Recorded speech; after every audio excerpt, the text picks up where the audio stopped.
Update 4 on Cyclone Pam, which is on the verge of becoming a Category 5 cyclone on the Saffir Simpson hurricane wind scale.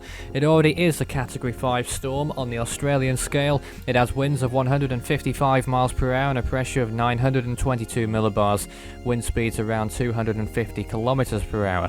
Its position 14.1 degrees south, 169.9 degrees east at 3 p.m. UTC on March the 12th. The storm is expected to become a Category 5 storm and could peak with winds of 175 miles per hour, with gusts possibly approaching 200 miles per hour.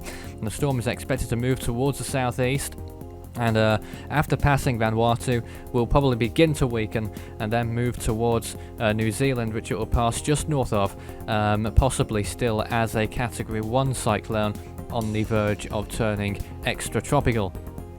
Warnings are currently in effect. Cyclone warnings in effect for eastern Vanuatu, and cyclone watches in effect further south for Matthew Island and for Marae Island in the Loyalty Islands of New Caledonia. So the areas around eastern Vanuatu, in particular the capital Port Vila, and the areas around there should be watching out for this storm because it could deliver life-threatening conditions. In fact, that's almost a certainty. But it could deliver possibly Category 5 force winds. Sea surface temperatures right now remain warm, around 30 degrees Celsius or so. That will continue until the storm clears Vanuatu, when the sea surface temperatures will begin to decline.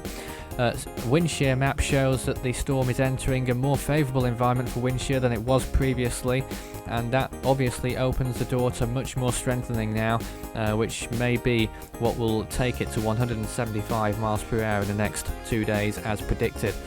There's the water vapour imagery as well, that you can see a comparison for size there in relation to Nathan on your left hand side. Pam is a much bigger storm, and here's the latest satellite imagery. You don't want to get caught in the way of this. The northern part of the storm appears to be much the stronger, so the northwestern part actually.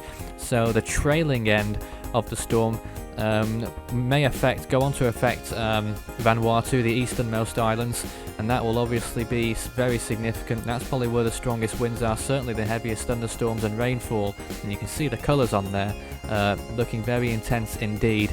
And certainly I can't warn you enough, if you live in Vanuatu, about the conditions that could be received on the easternmost islands. As of March the 12th at 2 p.m. UTC, subtropical depression Carrie is weakening. Ex-Halibut is almost no longer with us. Cyclone Olwyn, Nathan and Tropical Storm Barry are also active in the Eastern Hemisphere.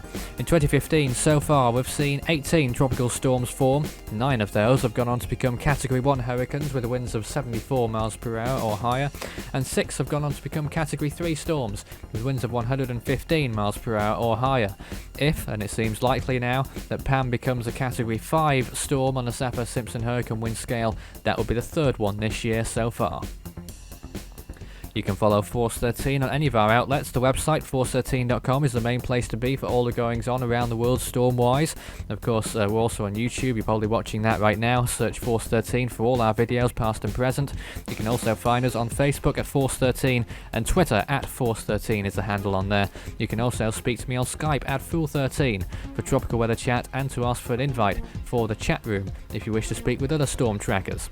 You can also follow the live update. We're on air at 9 p.m. this evening on March the 12th. That is around, I think it's 8 a.m. local time in Vanuatu, so don't miss that. We'll also be running an update in the late evening in Vanuatu as well, discussing the latest on Pam and all the other storms out there. That's all for now.